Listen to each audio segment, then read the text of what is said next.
am na ay nit yoo xamante ni nii dañoo bokkoon ci conseil rural bi fi nekkoon tey jii ñu génn ay këyit ñu ñëw ni lotissement bi nga xamante ni nii mooy Thiénaba Gare fa mu commencé woon ba fa mu yem am loo xamante ni dañ ko cee dolli te bokkul woon ci lotissement bi fi nekkoon muy lotissement Talla Seck fa mu yemoon kenn ku nekk xam na ni borno bi ma nga fi te boo demee daaray Oustaz Diagne foofa la yemoon alignement bi lotissement bi foofa la yemoon ñu jël yeneen kër dolli ko ca te tey jii amul kenn ku mën a génn plan boobu ci communauté rurale bi maire bi ñuy def passation de service kenn jox ko.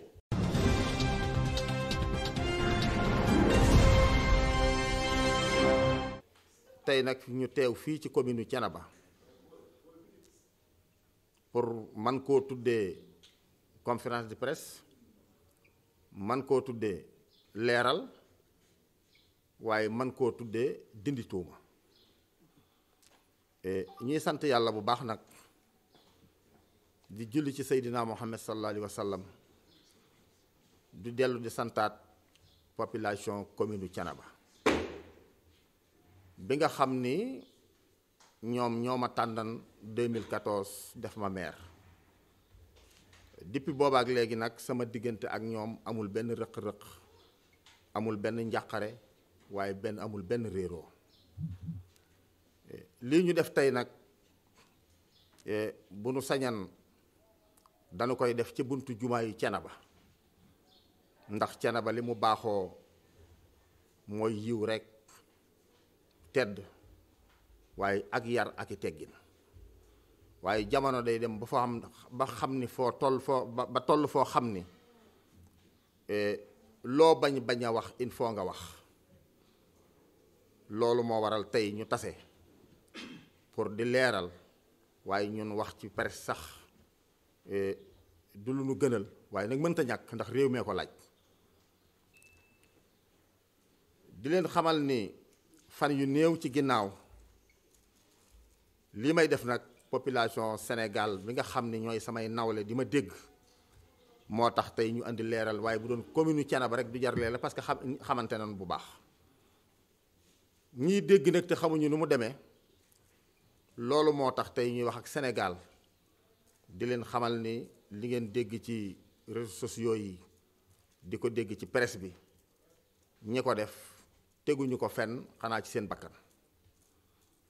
nit nag su nekkee ak yow te nga bëgg a àgg fa mu àgg wala nga ci yóotu te jotoo ko point bu ne dinga ko laal loolu moo waral ngeen dégg ñuy fab ay tuuma di ko teg ci commune Thiénaba waaye di ko teg ci conseil municipal bi waaye di ko teg ci nag man mi nga xam ni maa jiite commune Thiénaba tuuma yooyu nag sëñ ñu koo bañ parce que dañu wax ni nattu ab jullit lay dal waaye tuuma as gor lay dal waaye ñoo ñuy wax am na ci ñoo xam ni li ma metti rek mooy xale yi rek a ma metti ndax xale bu dee topp mag mu dem ba jeel te carrière am yépp ci xuloo ak xeex la ko def xale di ko topp te xale ba nekk sa njaboot bokk ci commune Thiénaba vraiment boo dee kilifa du la neex loolu moo waral tey ñuy leeral li nga xam ni moom lañ dégg ñu wax ko ci presse bi nag defuñu ko ñi ko wax ci presse bi ñoo ko def ndax presse bi jàllale rek la nu man kon seen warugar la ñuy def waaye ñi nga xam ni ñoo ko wax nag fab ay tuuma yu bari teg ko ci suñu kaw seen bakkan rek ci lañ ko teg waaye leen wax dara du ci dëgg bi may jëkke mooy délibération yi ñuy wax ñu wax ni dañoo jàllale 74 wala 79 délibération yi ñun li nu man mooy ku am sa suuf xool kala doy nga seere ko su yoboo nga may ko bu yoboo nga sarax ko bu yoboo nga luye ko suñu yoon newu ci li nu man rek ñun dañuy toog ci commune bi di xaar kan moo dikk te loolu maa ko jëkk a santaane maa waxan ni képp ku fi am suuf na nga ko wutal këyit te yaakaar naa ni loolu su ma ko waxee ñëpp xam ni loolu la yoon wi santaane parce que suuf boo ko yoree te amul këyit amul njariñ léegi nag suuf si nga am di ko wutal këyit ñun duñu xàmmee ki nga xam ne moom la maamam gor duñu xàmmee ki nga xam dafa dikk ñu seede ko, mais suuf alali sunu borom la, yàllaa ko sàkk. nit ki mën naa toxu mais suuf si mënta toxu. soo dikkee nag ni sama suuf si dama bëgg ñu wutal ko këyit, ebile gettuwaar ñu wutal ko këyit, mais ci ginnaaw bu nu defee enquête ba mu leer, dama am commission domaniale. bu ma dajalee damaan yi ba damaan yi bari ba mu wóor ma ni damaan yi, te damaan yi li ko andi foofu mooy depuis 2020 ba léegi wootewu ma conseil municipal délibéré. atum yàlla nag ku ko toog te nit ñi soxla ay këyit, mais il faut mu bari. kon suñu wootee war koo jàllale il faut ñu jël suñu temps, parce que ñun conseil municipal bi li ñu doon doyee pour ñu leeral suñu diggante ak askan wi. mais ki bind délibération ñëw délibération yi bari, mais boo sàkk teg fële, mais am na koo ko xañ. moo tax ñu sacrifier suñu bopp toog bisub lëm, kenn ku ci nekk la nga soxla ñu defal la ko. dégg naa nag am ko wax ni chef du village yi na ngeen yor seeni yat, ku dikk na yat yi dal. waaye ki moom toolam dëkk fa mu dëkk yóbbu ca mairie ba ni damaa bëgg ñu defal ma délibération, conseil municipal délibéré ba pare mu wëlbati ko yenu ko yóbbu yenu yet taxaw ku mu koy dóor. loolu Sénégal yi laa koy laaj. mais amul benn mètre suuf boo xam ne délibéré nañ ko conseil municipal bi joxe ko, parce que ñun amuñu suuf. am nañu baat nag mais amuñu suuf, mais nag suuf domaine national la. këyit bi nga bëgg conseil municipal moo ko mën a def. kon ma xalaat ni kiy wax loolu jaxase bopp askan wi moom la ci duglu, mais boppi askan wi boo koy jaxase da nga koy jaxase ci ak njub ak wax luy dëgg. nit nag balaa xam boppam day dem ciy bokkam. dama ne nit balaa xam boppam day dem ciy bokkam. nit koo xam jubóowoo ak say bokk, jubóowoo ak population bi, parce que 96 ba léegi am na ñoo xam ni ku fi dikk rek contre nan la. ba conseil municipal di am, conseil rural bi muy am, wate bu jot pose na candidat, waaye mësta am dara ndax nit ñi wóoluwuñ ko. ñaata yoon la pose candidat ci communauté rurale Thiénaba pour bëgg ñu fal ko mu nekk PCR, mais nit ñi wóoluwuñ ko. tey nag bi ñu agsee ci maire, nit ñi mën lañ wóolu mën lañ fal, mais wax ci presse bi du tax yaakaar naa ne nit ñi liñ ma wóoloo woon ñu dindi ko. te li tax ñuy profité di wax nii mooy xam na ni élection locale yi mi ngi ñëw. élection locale yi nag depuis 2014 nga ubbi sa pantere dugg ca biir, boo amee sam soow fa nga koy naan, boo amee sa yaboy fa nga koy lekk, nungu woo dem ci askan wi, xamoo luy soxlay nit ñi, ba xam ni élection locale yi mi ngi ñëw te mënoo génn. il faut nga génn benn baat boo xam ne nit ñi dañ xam ki yaay kan. dañuy jéem a jaay seen bopp, mais danoo lambal seen bopp far. gis nga nit ki soo bëggee mu wóolu la da nga koy jege, lépp luy soxlaam nga ne ca. commune Thiénaba nag duñu ay dof, ay nit njaay lanu. commune Thiénaba ay nit njaay lanu. képp kun fi teg la nga def gënal leen, soo laajaatee mën naa am ñu jox la, waaye boo ko deful boo dikkee tàllal sa loxo ñu damm sa loxo teg fi keneen. kon ci googu fànn foofu laa fiy wax. bi ci des mooy ci wàllu carrière bi. wàllu carrière bi damaa wutal collecteur teg ko fa depuis 2014. am ñu ma ko booleel ñu nekk fay liggéey. ñu dem ba ren 2019 bi may wate sama budget, waa trésor andil ñu benn këyit bu wan ni, parce que loolu 3 mois yu nekk dinañ ñu defal situation, mais situation bi bu ñëwee duñu wax ni lii ci bitig la jóge, lii ci carrière la jóge, lii ci route bi la jóge. situation globale la ñuy def. kon yow mënoo xam rëq-rëq fan la nekk tànk àggoo ba at mi jeex ba nga war a taxawal sa budget. bi na ko gisee nag yàlla dogal ma woo ki nga xam ne moo fa nekkan man ko li ma gis nii lu mu doon mu ni ma carrière bi bii dafa jeex waaye beneen bi ci desit mooy man carrière ba tooguma fa man ko lu tax toogoo fa te ma tegal na fa mu ni xaw ma ko parce que su ma dikkee ba jub carrière bi vraiment dana mel ni dañ mën a wëlbatikul man ko mais loolu dalul sama xel mbaa doyuma bokk ma woo conseil municipal bi wax leen ko parce que li ñuy wax nii wax ju bari yépp mais man maa woo conseil municipal bi wax leen ko parce que ñoom avant ñuy def dara mais ñoom ci seen wàllu bopp bi nu xoolee situation bi année bi yépp ba mu jeex mais bi ma leen ko présenté mais ñi ci ëpp ñëpp wate nañ ko kon lii dafa taxaw tey ñu war cee wax mais bu dul woon loolu duñ ci wax parce que jàll na tey nag ñu laaj ma xalaat may leen damay wut commission enquête bu ma demal sur le terrain ma sàkk commission 7 personnes mais defe naa bu fekkee bëggan naa loo xam dafa lëndëm mais du ma ci boole opposition bi mais ma tànn leen ñu demal ma sur le terrain liggéeyal ma fukki fan ak juróom génn ci ñeenti fani feet mu des fukki fan ak benn ñu andil ma situation may leen lii nag su ngeen demul woon sur le terrain du ngeen ko xam ci diggante boobu ñi ma yónni woon ñu defal ma enquête ñuy defal rapport bi mais am ñenn ci conseil yi ak politiciens yi dem ci sous-préfet ni ko rapport bi na génn mais loolu est-ce que xel nangu na ko ki la wax ne maa ngi yónnee commission enquête pour bëgg lu leer mais kooku boo teyee dina génne rapport heureusement bi ma jàppee bis mu tombe ak mbas mi mais fekk ñoom pare nañu pour yàq conseil bi mais dëgg la sunu conseil municipal su wootee képp kuy citoyen sa dëkk ci commune bi mais am nga droit di ko toog mais doo jël kàddu ma xam nag diggante bi laaju ko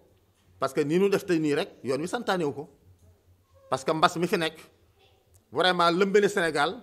lëmbe na àddina si ba kenn ku nekk yaa ngi moytu ma def convocation yi huis clos ñii nag lu tax nga di ko def awma ci sañ-sañ am naa ci sañ-sañ dama koy def yàlla dogal bi nu ñëwee ñoom ñu ni force dañuy dugg mais góoram yi moo jëkk a jóg wax ak ñoom sous-préfet wax ak ñoom ñu soog a xam te lu jiitu loolu dem nañ ci sous-préfet ne que obligatoire ñun dañuy fekke conseil bi mais sous-préfet ne leen yoon mayu leen ko bi nu toogee ci biir conseil bi am na ko wax ni sous-préfet dama doon ñaan ñi ci biti ñu mën leen a dugal ci biir mais sous-préfet ne leen conseil yëpp 46 conseil yëpp tey bu fekkee ñëw nañu kenn ku nekk amoo foo toog da ngay taxaw ginnaaw nag conseil yi xëjuñu ci salle bi mais kon ñi nga xam ne doonuñu ay conseil mais jërul ñuy ñëw nañ toog ci biti sunu paree conseil yi fi nekk dañ leen rendre compte mais li wér yéen a wér sax jërul ngay laajteen mais jëlal rapport bi xool li ci ne fekk ñoom ñëpp nee nañu man mbir mi maa ko def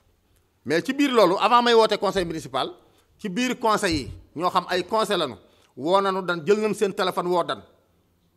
ne ko dan yow soxlawul la maire lan soxla kon bu ko setal taqal ko neel xaalis bépp moom laa ko jox mais dan ni leen su ma defee loolu ci tàkkusaan yàlla moom ma ci guddi su ma dee sawara laa jëm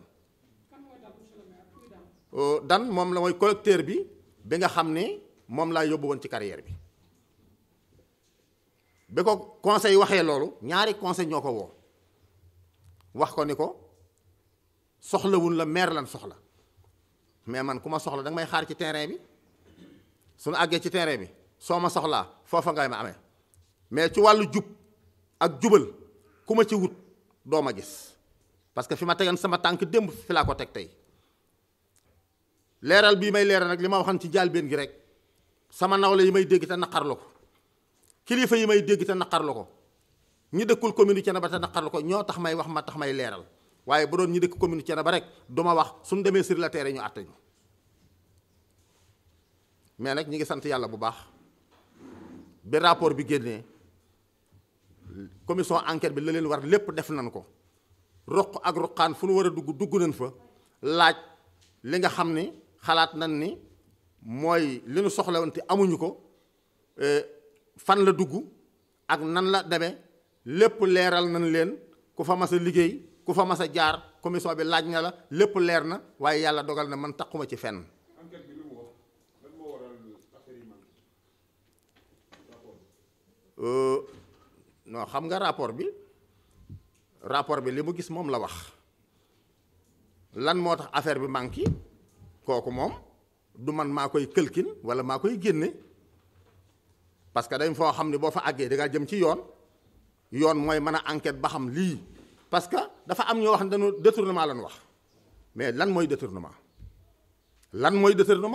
ñi wax ne détournement la lan mooy détournement man ki ma fa yóbbu woon respecté wul woon liggéeyam moo tax li ma bëgg na am awma ko mais du xaalis bu ma ko jox mu détourné ko du lu ma ko dénk mu lekk ko déedéet respecté wul liggéeyam parce que li tax respecté wul liggéeyam li ko dal parce que génn na ci rapport bi génn na ko ku ko bëgg a xool di nga ko xool ku ko bëgg a xam di nga ko xam lan moo tax parce que enquêteurs yi keroog bi nu demee di ko laaj am na ñoo xam seen rangoñ tuuru na te enquêteurs yaa ngi fi toog kon la ko dal ba loolu am loolu man xawma ko digganteem la ak sunu borom.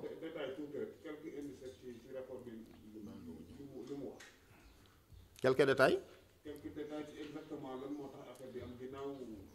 xam nga loolu rapporteurs yi ma yónni woon ñi ngi fi toog te ay conseil municipal lañu du nu ay jàmbur ñooñu suñ ci àggee di nga leen laaj ban heure lan fa dem kenn ku ci nekk kan lan waxal lan la ko tontu lan def ci aw rapport bi mais man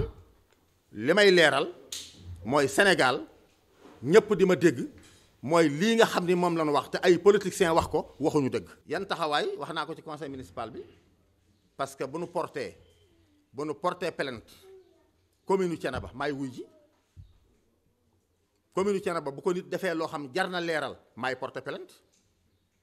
te wax naa ko ci conseil ba lu ma ci war dinaa ko def léegi nag am na ñoo xam ni jàpp nañ ni loolu doyu leen am na ñoo xam ni jàpp nañ ni di yan doxale neneen mais terrain baa ngoog waaw délégation xam nga boobu nag mooy ali kalej ji mooy sees bii ma toog gars yi xool ko te mënuñ cee ñëw moo tax ñu bëgg Macky Sall randal ma ñoom ñu di ko toog waaye nan xaar ba ma def lu ko jar su ma defee lu ko jar ñoom duñ ko wax Macky Sall la koy def délégation spéciale dafa yomb lool ci ay wax délégation spéciale jëf a koy waral ñaar mandat yi jeex ñu boole lépp def délégation spéciale wala nga luubal alale askan wi ñëpp xam ni yaa ko def ñu def délégation spéciale topp la nag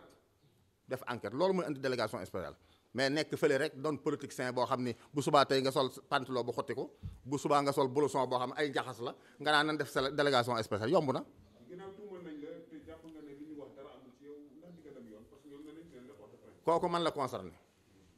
kooku man la concerné li may def du ma ko wax su ma dee topp du ma ko wax su ma dee bàyyi du ma ko wax parce que du waxu fii.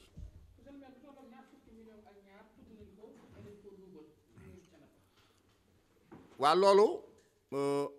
moom laa waxal ni commission enquête bi yooyu yëpp dañ ci dugg waaye mën naa fee dugg fukki fan ak benn parce que carrière bi 2003 ba 2009 weer wu dee 500 000 francs de la versé ci 12 mois loolu ñaata la 6 millions 2003 ba 2009 ba 2014 500 000 lay versé loolu ñaata la 6 millions 2014 ba fii nu koy waxee ñun ñi ngi calculer weer wu dee 750 000 te carrière bi problème da cee am ndax problème bi ci am mooy carrière bi du carrière u kër Mori Jon carrière u kër Assane Lo la PCR bi fi nekkan bi mu commencé ba dugg ci kër Assane Lo la am borom tool yu opposé wu fekk ñu conseil rural bi defar na AVM ba nu jot autorisation ministère bi ba war a liggéey ci carrière bi. yàlla dogal bi ñu duggee ci suuf si am ñu opposé wu mais Sénégal ku fi nekk tey mbokkum ñëpp il faut nga bañ coow bi nu bëggee reculer pour bàyyi carrière bi ci la waa kër Mori jonn ñu leen ginnaaw ñoo digaloo yéen dugg leen ci sunu suuf ñu dugg ci suufu kër Mori jonn di ci liggéey ba 2014 bi may ñëw suyee boo ma ne ban ci la ñuy def boo demee ca carrière ba am na fi foo xam ay teen laa leen fa bënnal. ci biir loolu nag ñun conseil municipal ñu gisee ñu ne ginnaaw carrière bi mi ngi commencé jeex mais ñun est-ce que duñu wutaat beneen carrière ci la ñu taje joxe suñu avis bind ministre bi jox ko mu accordé ne 20 hectares kër Ibra Fall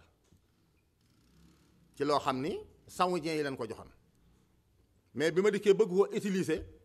mais ci biir loolu am na coow yu ci am te man ginnaaw bëgguma coow damaa joxe baatub kilifteef may leen teg leen ci suuf ñiy tibb suuf bu du amatul fu nu jëm nan dem seen yoon ci la waa kër Mori Jonn nag gise ak waa Mille gise ak transporteurs yi wax leen ni leen ginnaaw carrière bi ñoo sësoo woon te amul limite kaay leen tibb ci sunu suuf kenn ku ci la nga ca war a am nga am ko ca nii la affaire bi demee mbir boo koy wax da nga koy wax lu leer ñi nga xam nag ñoo fa nekkan ñoom ñoo xam ak yàlla ñoo xam lanu fa def ñoo xam lanu fa deful waaye nag man bu ma toppee yoon dina ma wax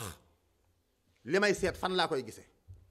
waa xam nga tuuma yi ay politique moo ko lal ndax ay politiciens ñoo ko def kooku moom kenn warantewu ko waaye pour parewaat pour téyewaat commune Thiénaba du man maa koy def askan wi ñoo koy def bis bu laaj jotee ku war a laaj mën naa laaj waaye kenn ay joxe muy askan wi ku nu jox nga am parce que laaj taxul nga am waaye nag askan wi ñoom ñooy joxe suñ ca àggee ku askan wi kii la kooka la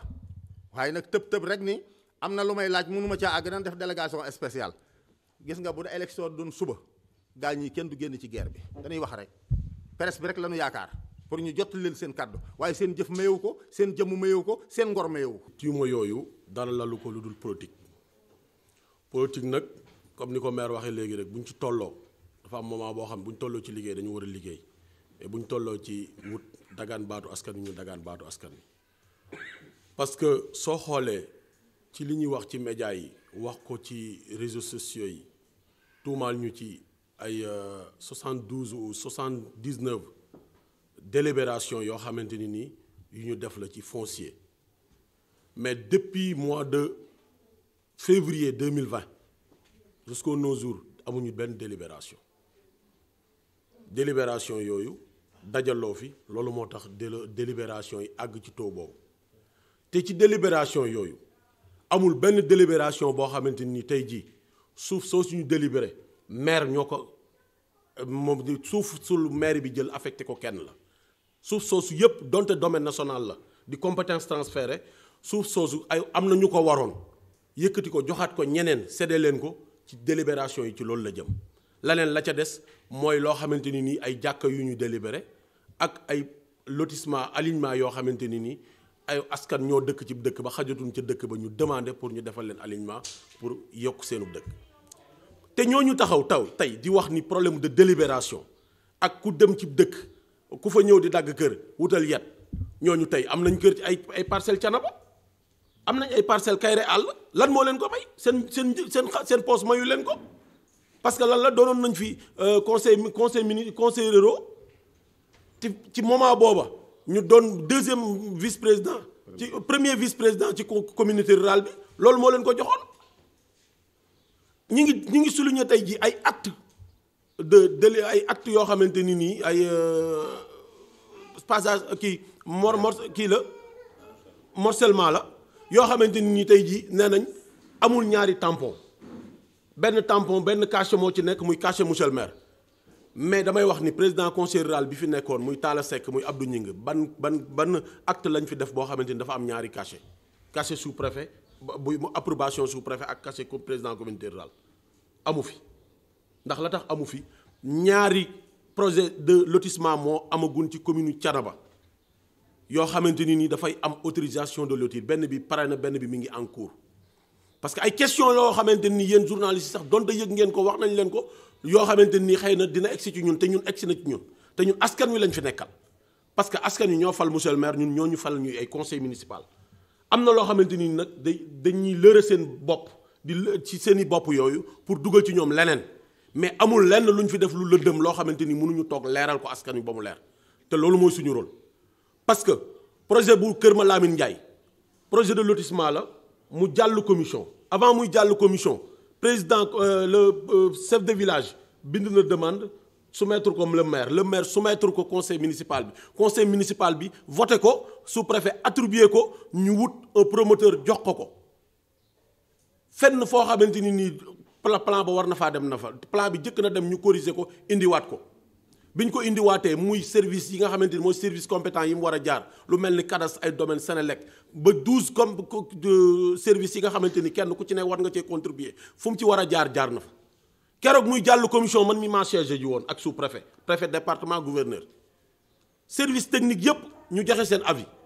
ñu jàllale ko mu dem ba ministère autorisation de lotir ñëw ñu waroon tey jii def loo xamante ni nii mooy dispersing bi mais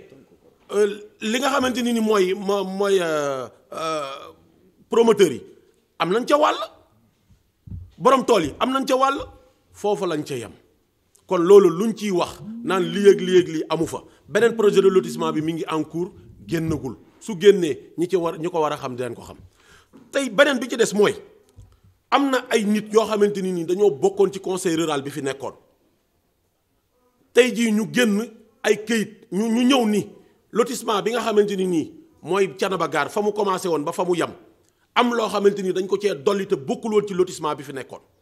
muy lotissement Talla Seck fa mu yemoon kenn ku nekk xam na ni borno bi ma nga te boo demee daaray Oustaz Diagne foofa la yemoon alignement bi lotissement bi foofa la yemoon ñu jël yeneen kër dolli ko ca te tey jii amul kenn ku mën a génn plan boobu ci communauté rurale bi maire bi ñuy def passation de service kenn jox ko loo xamante ni ay nit ñoo dem génn ko wut xaw ma nu ñu def ba wut ay kayit joxe ko ay nit ñooñee tey jii ñu ñëw commencé fa ay travaux maire arrêté leen man maa fa dem en tant que représentant commission domaniale maire yabal ñu dem arrêté ñooña mais tey jii ña leen jox kër yooyu dugg nañ ni guta parce que lañ leen jox valableul bokkul ci loo xamante ni bi maire bi moo ko joxe soo ñëwee ci maire bi doo fa gis plan kon loolu c'est illégal ñoom ña ko def nag ñoom la concerné ña moomoon kër yooyu nañ dem toppi leen. Je voudrais un peu apporter un peu d'éclaircissement. Parce que concernant le rapport, nous vous avons donné des chiffres. Et pour le premier mois, Gora l'a si bien expliqué, nous sommes venus à une période où il y avait une grève des gros porteurs. Lorsque nous sommes venus, peut-être il y avait un déficit de sable et les camions sont venus en masse. Nous avons eu, pour les 11 jours, on a eu 1 056 000. Et ça, quand on a extrapolé, ça nous a donné 2 112 000 le mois. Mais le maire a pris des mesures. Maintenant, désormais, ce qui se fait, c'est qu'à chaque soir, le collecteur, quand il descend des carrières, il vient me voir, moi, en tant que PCF, président de la commission des finances. Il me remet la recette du jour et je lui fais une décharge. Et quand on épuise les tickets que nous avons commandés, je remets l'argent à la secrétaire municipale qui remet ça à l'agent comptable Moustapha Cissé qui est chargé d'aller verser l'argent au trésor public. C'est ce qui se fait maintenant. Et sur les chiffres que j'ai, après ces 11 jours, ces 22 jours, je veux dire, du lundi 1er au vendredi 12 février 2021, nous avons eu comme cagnotte 850 000 francs. 850 000 francs. Du 15 février au 26 février, nous avons eu comme cagnotte 719 000 francs. Ce qui nous donne, pour cumul dans le mois, 1 574 000. Alors que là-bas, on avait 2 112 000 pour le mois. Vous voyez comment les chiffres sont en train de descendre. Donc, je crois que c'était pour faire un calcul, d'expliquer aux gens ce qu'on a vu aux carrières, mais les chiffres sont en train de descendre. Ça peut remonter encore, parce qu'une situation peut arriver.